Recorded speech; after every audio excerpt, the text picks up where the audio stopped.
Ens apropem a 8:45 del matí. Creieu que per augmentar la seguretat s'ha de restringir la llibertat? És el que es va ja posar ahir sobre la taula. El debat etern sempre sorgeix quan hi ha qüestions que posen en qüestió aquest equilibri entre llibertat i seguretat. I estem parlant, òbviament, dels atemptats a París de la setmana passada. Ens en ocuparem avui en temps de tertúlia. Els espectadors hi poden dir la seva al 93 473 35 35. El senyor Salvador, si vol, hi pot dir la seva també. Senyor Salvador, bon dia i benvingut. Molt bon dia.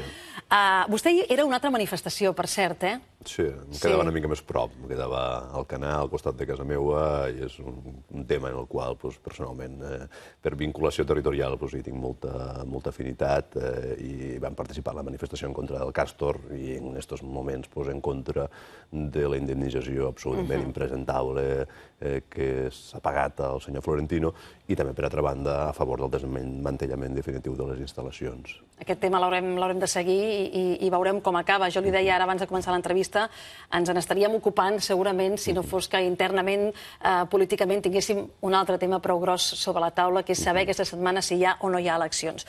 Senyor Salvador, a veure si aconseguim ser entenedors de cara als espectadors que puguin tenir a aquesta hora molts dubtes. Aquest cap de setmana s'han escoltat missatges de diferents representants d'Esquerra Republicana dient que l'acord és un fet, que hi ha acord o que és imminent. Vostè ahir mateix deia en 48 hores.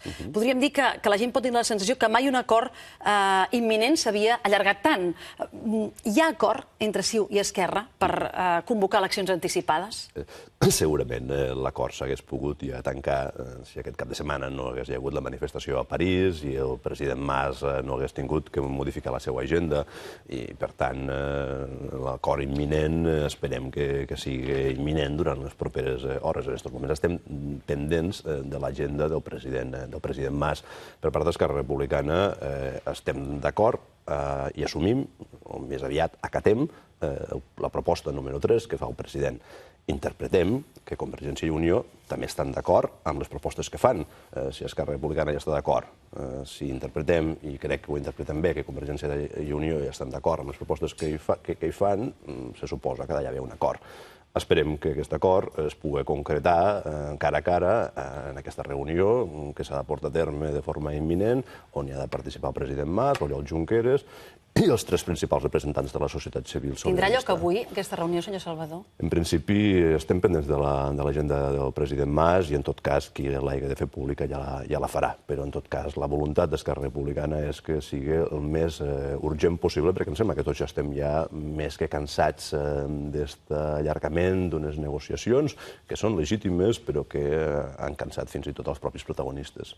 De fet, la paraula desànim, la paraula cansament s'ha utilitzat també en aquestes últimes hores. Hi ha molts sectors de la població que donen suport a la independència i poden estar certament perplexos de per què 2 partits, que en principi comparteixen un objectiu, no han estat capaços en aquests 2 mesos, en fi, d'arribar ja a un acord. Tenen raó d'estar atònits? Sí i no. Sí, perquè el debat s'ha portat massa a través dels mitjans de comunicació, s'ha portat massa de forma externa, i això, evidentment, a vegades la gent ens exigeix transparència, però quan ho fem tot molt transparent, la gent se n'acaba cansant. Per altra banda, amb la societat civil ens van marcar com a data límit el dia 15 de gener. I el dia 15 de gener em sembla que serà el proper dijous. Per tant, estem dins del calendari que ens havíem marcat conjuntament, societat civil i formacions polítiques, de poder tancar un acord que permetessin la celebració d'unes eleccions durant el primer trimestre del 2015.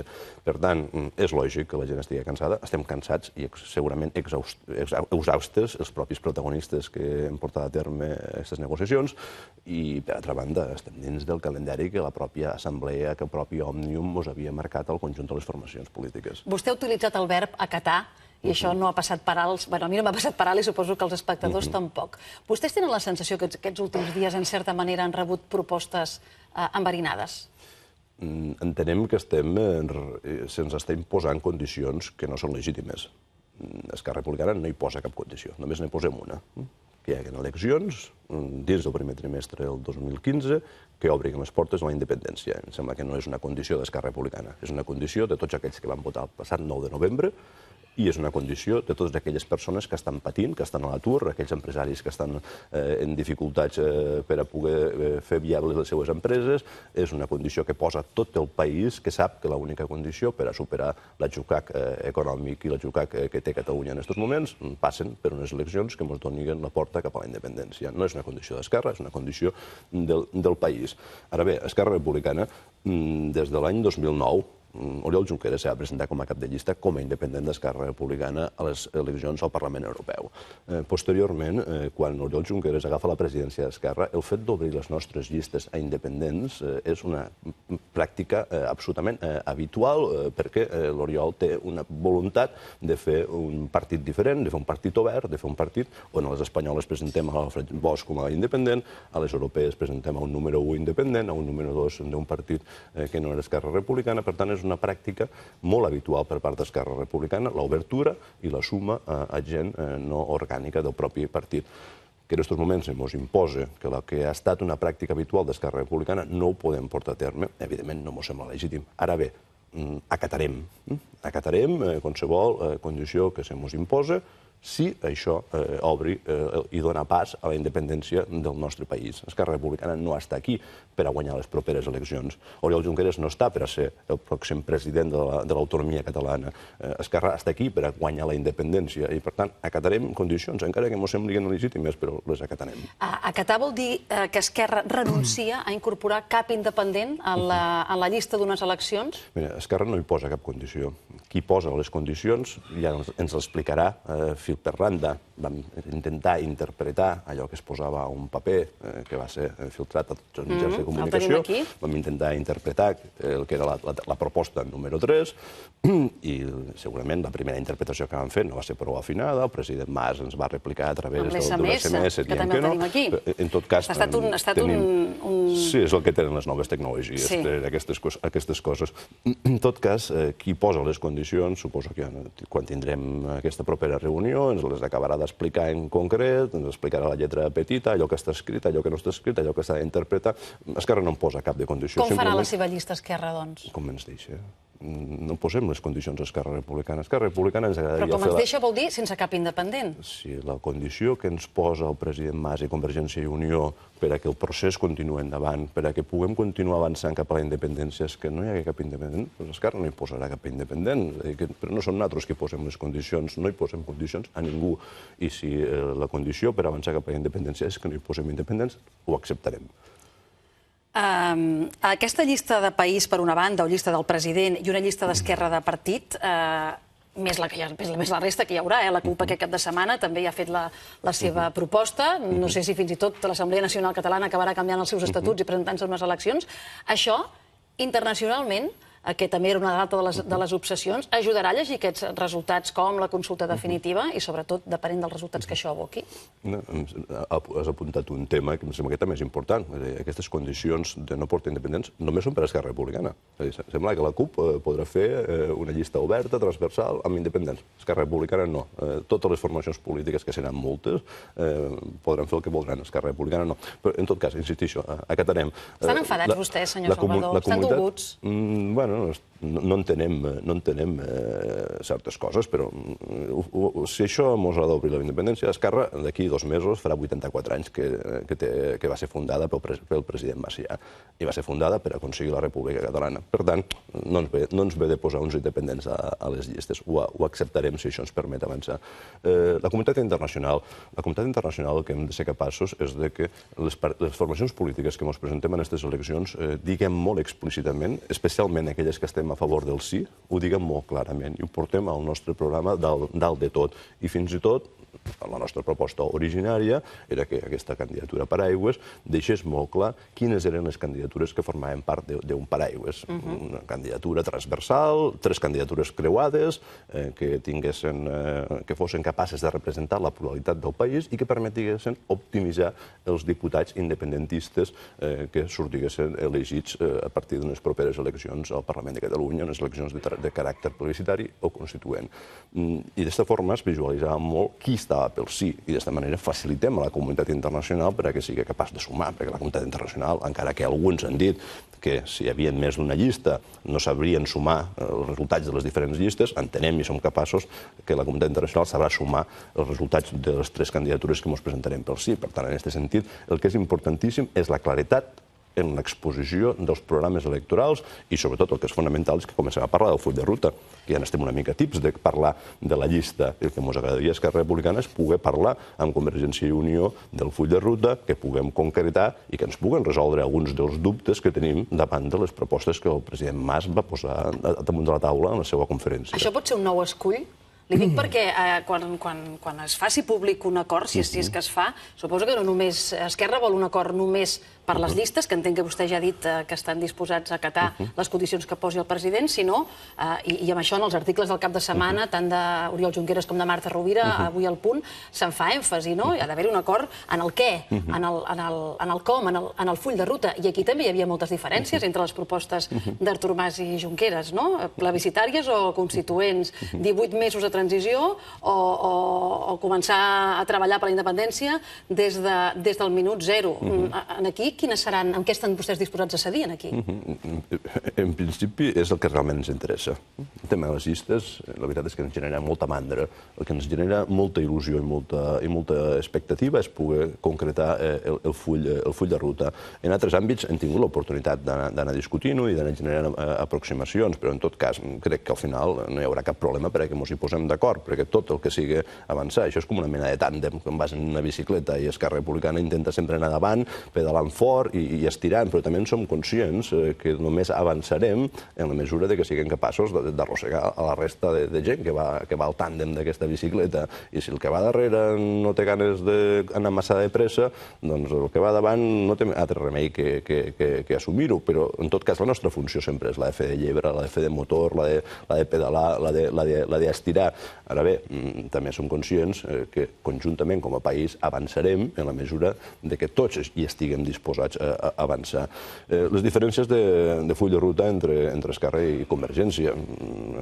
D'entrada, algunes de les propostes ens generaran dubtes. El president Mas diu unes eleccions plebiscitàries i a més hi posava molt d'èmfasis en el tema plebiscitari, perquè això justificava la candidatura única, perquè això justificava la visió internacional, però després ens diria que el plebiscit el faríem al cap de 18 mesos. Escolta, són plebiscitàries o el plebiscit el farem més endavant? I és una pregunta que els hem fet reiteradament i no ens han acabat de saber ben bé respondre si farem un plebiscit o si en farem dos. La veritat és que em sembla que seríem el primer país del món, i hi ha hagut molts de països al llarg de la història que han aconseguit la seva independència que fan 2 o 3 plebiscits.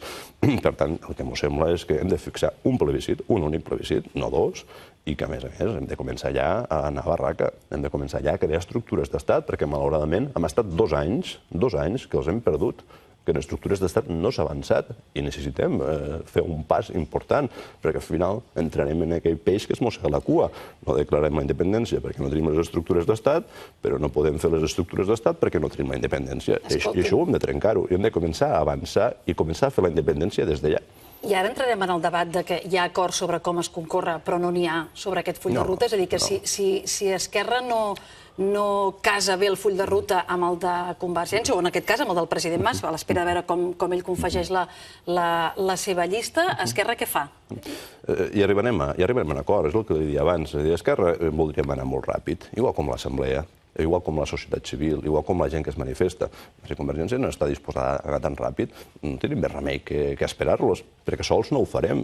Sols l'Assemblea no ho farà, ni la societat civil no ho farà. Necessitem que la representació política sigui suficientment gruixuda al Parlament de Catalunya com perquè puguem fer els passos que cal fer. Per tant, al final hem d'intentar estirar de Convergència i Unió tot el que puguem cap amunt, que es comprometin, com hem fet els últims 2 anys, que hem estat al Parlament fer-los al costat, aprovant uns pressupostos que no ens agradaven, només per anar estirant a Convergència i Unió perquè anéssim permetent que el país fes aquests passos imprescindibles cap a la independència. Per tant, estirarem de Convergència tot el que podrem perquè hi puguem fer aquests passos. Però els portarem fins on podrem i això no serà un motiu per a trencar. El nostre objectiu, la nostra missió a Catalunya és estirar del procés i és estirar d'aquells que són imprescindibles perquè el procés avanci. Li dic perquè hi ha molta gent que es pregunta aquests dies si, veient el que ha costat o el que està costant arribar a un acord sobre com es concorre, quin grau de confiança confiança pot tenir els seus potencials votants en què dos partits que estan liderant de manera majoritària, per bé que n'hi ha d'altres, però aquest procés seran capaços de posar-se d'acord l'endemà? L'endemà no. L'acord l'hem de fer abans. L'hem de fer abans perquè és el fonamental. El que realment és transcendent és que ens posem d'acord amb el full de ruta. En tot cas, em sembla que superat l'escull principal que ens presentava el president Mas, i segurament és un escull que té un punt de raonable, el següent pas, tot i que és fonamental, entenem que no serà complicat d'arribar a un acord. I de totes maneres també per donar-li un punt d'objectivitat i també un punt positiu. El que estem fent és absolutament històric. Fa 300 anys que estem intentant arribar al que estem fent en aquests moments. Anteriorment hi ha hagut moltíssima gent que s'ha deixat la pell a Catalunya per a poder avançar cap al que estem fent en aquests moments i no se n'ha sortit. Per tant, el que estem fent és tan gros que també hi hem de posar un punt de relativitat i un punt de paciència i estem convençuts que serem prou tossuts, prou generosos, o almenys per part d'Esquerra Republicana, serem prou flexibles com per a que el principal objectiu, que és guanyar la independència, el puguem assolir el més aviat possible. Vostè deia, ens hi hem de posar ja. Això m'ha recordat que en l'article d'Oriol Junqueras d'aquest cap de setmana hi ha una proposta d'un govern d'unitat, fins i tot possible fer-lo abans d'aquestes eleccions. Això formarà part, quan es reuneixin les pròximes hores o dies Oriol Junqueras i Artur Mas, Junqueras posarà aquesta proposta sobre la taula? L'hem posat des del primer moment, perquè m'ho sembla absolutament fonamental. Durant aquests 2 darrers anys m'ho semblava que l'estabilitat parlamentària que oferia Esquerra Republicana des del Parlament era suficient, però el procés que ve al capdavant, després d'unes eleccions plebiscitàries o constituents, on la gent votarà si fem el pas cap a la independència o no, posteriorment vindran moments molt més complexos que els que hem viscut durant aquests 2 últims anys i, per tant, fa falta un govern fortíssim, un govern on segurament no serà suficient només la participació de Convergència i Unió i d'Esquerra Republicana, sinó que crec que seria important que la CUP fes un gest de responsabilitat amb el país i es mullés i s'impliqués, perquè també és important que la CUP, més enllà de fer d'espectador i de donar-nos instruccions als que estem al capdavant, també s'hi arromangués i es comprometés amb el procés i amb el país. I, per tant, aquest govern ha de ser un govern fort, ampli, de la màxima unitat possible, un govern de concentració que ha d'assumir uns reptes històrics brutals, com és la creació d'estructures d'estat, perquè ja n'hi ha prou de marejar la perdiu. Hem d'anar a crear les estructures d'estat, hem d'anar a començar a fer la independència. I en això no volem dir que el dia després de les eleccions Esquerra apretarà un botó i dirà ja som independents. No diem això, que tampoc no crec que ens hem perdut una mica l'escenari de vista. El que diem és que hem de començar a deixar de parlar, a deixar de fer informes i hem de començar a implementar, hem de començar a fer la independència, perquè si no, no trencarem aquest cicle viciós en el que estem, de que no fem estructures d'estat perquè no tenim independència i no tenim la independència perquè no tenim estructures d'estat, i això s'ha d'acabar i s'ha d'acabar des del minut zero. A Esquerra l'inquieta que Unió o alguns dels portaveus d'Unió estiguin ara mateix més per esgotar la legislatura que per avançar les eleccions? Bé, això és una mica un punt de simpàtic. La setmana passada la senyora Ortega, d'Unió Democràtica, sortia a donar-nos lliçons a Esquerra Republicana de que no facilitàvem l'acord, quan el seu partit és el que més traves i el més obstacles està posant que hi hagi un acord i que fem les eleccions que ens obrin la porta cap a la independència. La veritat és que ja hem assumit des del primer moment que Unió és un dels elements que més dificultats estan posant per a que hi avancem, però en tot cas, durant aquests 2 últims anys hem sigut capaços de superar les dificultats que ens posava Unió i estic absolutament convençut que Unió no serà el problema per a que continuem avançant cap a la independència. Abans vostè ha parlat de la societat civil, deia Esquerra té pressa, igual que l'Assemblea, igual que Òmnium, hi ha diversos exemples. Aquest també és un tema que pot ser delicat els pròxims dies. Quin ha de ser per Esquerra el paper de l'Assemblea Nacional Catalana, d'Òmnium Cultural i de l'Associació de Municipis per la Independència en aquesta negociació que està en marxa i que hauríem de saber-ne el desllorigador aquesta setmana? En principi, el paper que ells han de tindre és el que els donen la gana tindre. En aquest sentit, Esquerra Republicana entenem que la societat civil sobiranista és absolutament fonamental per al procés. Ens sentim absolutament còmodes i confiats en el seu paper. i el que ells decidiran m'ho semblarà fantàstic, m'ho semblarà bé, perquè ens han demostrat a data d'avui que tot allò que han fet ha sigut extremadament positiu per al procés. Per tant, confiança absoluta amb el seu criteri, amb el seu sentit comú i amb el seu compromís amb el procés i amb el seu compromís amb la independència de Catalunya. Per tant, el que ells decidiran, per ben decidit està. I m'ho sembla fantàstic poder comptar en la seva presència a les reunions entre el president Mas i l'Oriol Junqueras perquè reforcen i perquè sempre la seva aportació és per avançar cap a la independència i perquè les coses vagin bé. I per tant, en aquest sentit, com no dubtem del seu criteri, de la seva generositat i del seu servei al país, absolutament receptius a les seves propostes. La tercera proposta del president Mas creu que obliga aquestes entitats a triar? Se'ls posa en una situació incòmoda? Insistim, no només les propostes del president Mas ens posen en situació incòmoda a Esquerra Republicana, a la resta de partits no, a Esquerra Republicana, sinó que també posa en una situació incòmoda als independents, en una situació incòmoda a la societat civil, perquè sembla que no tinguin capacitat de decidir. En definitiva, em sembla que també hem de ser respectuosos cap als independents i cap a la societat civil. Però, en tot cas, tampoc no vull fer ni sang, perquè al final semblarà que tenim una actitud excessivament crítica sobre el tema. Prefereixo fer-ne la lectura en positiu.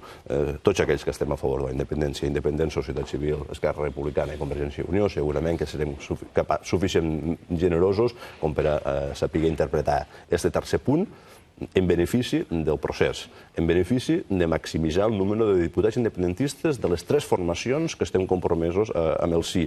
O com a mínim això és, entenem, la voluntat explícita d'Esquerra Republicana. Qualsevol cosa que sigui bona per a reforçar la llista de Convergència i Unió m'ho semblarà fantàstica. Com més independents, millor. Perquè com més independents i independentistes, més garantia tenim que al Parlament de Catalunya hi haurà un compromís ferm del grup parlamentari de Convergència i Unió per la independència.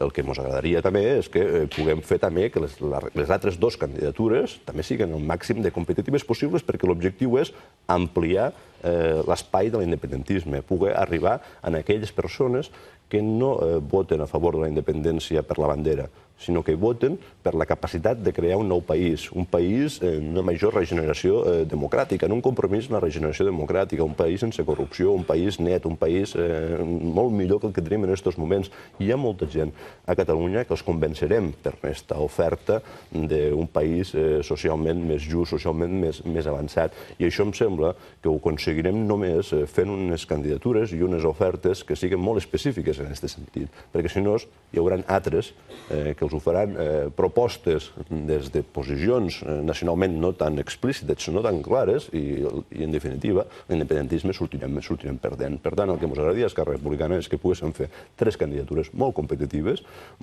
cadascuna adreçada a un electorat diferent, perquè al final la suma sigui el més àmplia possible. Sí, però vostès no faran la candidatura que volien fer, segur. No farem la candidatura, no ens deixaran fer la candidatura que voldríem fer. I es conformen? Si això és la condició per avançar cap a la independència, quin remei.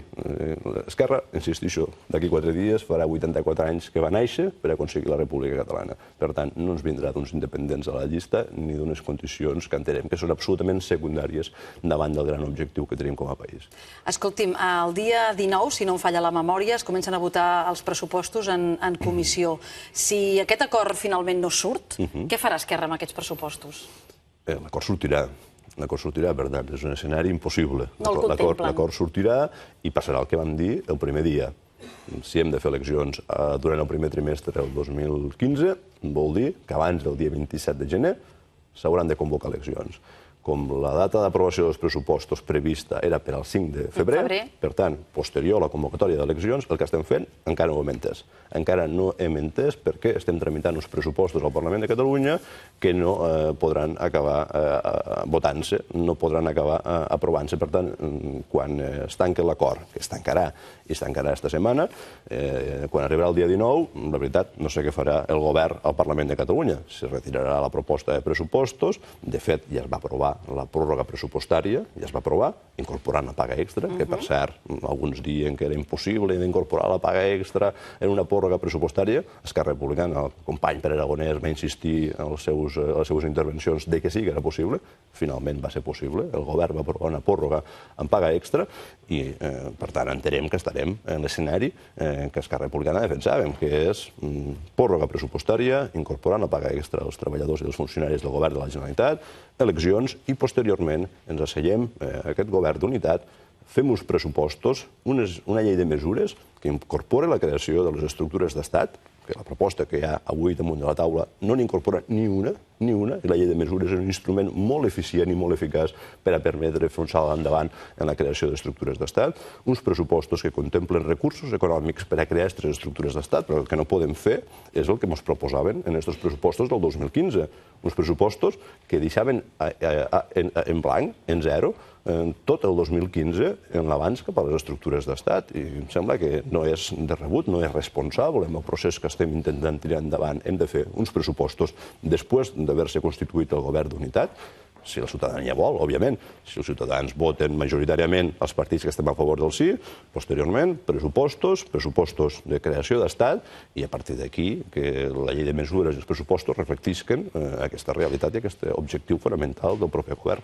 Per acabar, senyor Salvador, amb el que ha passat aquests últims dies, amb aquest munt de filtracions, de converses a través dels mitjans de comunicació, si algun espectador té la sensació que aquí el que hi ha, a banda d'altres coses, també és una mena de cursa contrarrellotge per evitar portar a sobre la llufa d'haver donat el cop de porta a la unitat, haver fet impossible l'acord, li dona la raó?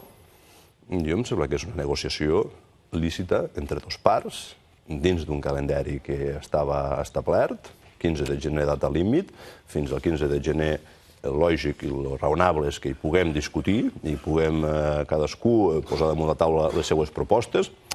Finalment, malauradament, no ha sigut així. El president ha posat les seues 3 propostes, innegociables i intocables, i no tindrem més remei aquells que més compromesos i més il·lusionats estem en el procés que acatar-les, però en tot cas estem dins d'un calendari raonable i compartim plenament les sensacions dels ciutadans que estan cansats de tota aquesta negociació, perquè al final ens agrada molt la transparència, però quan tot se fa transparent, el cansament dels protagonistes s'acaba extrapolant al conjunt de la societat civil i per tant esperem que el més ràpidament possible puguem acabar amb aquest procés, que segurament l'haguéssim pogut fer tots plegats molt millor, però també les noves tecnologies tenen aquestes coses, que les misèries abans se quedaven dins de casa i ara tot s'explica per tot arreu. El problema és fer-ho transparent o fer-ho bé?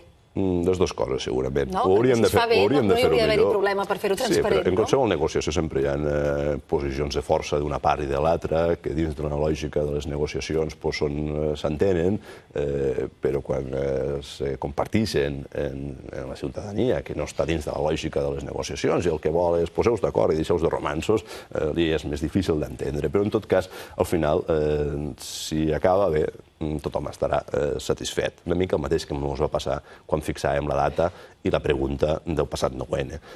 També va haver un procés de negociació llarg, complex, esgotador. Finalment va haver un bon acord i tothom vam sortir molt satisfets. Esperem que aquesta vegada passi exactament el mateix, que aquesta setmana puguem tancar un acord, si pot ser avui molt millor que no pas demà, i que tots plegats sortim satisfets i contents de tot aquest procés.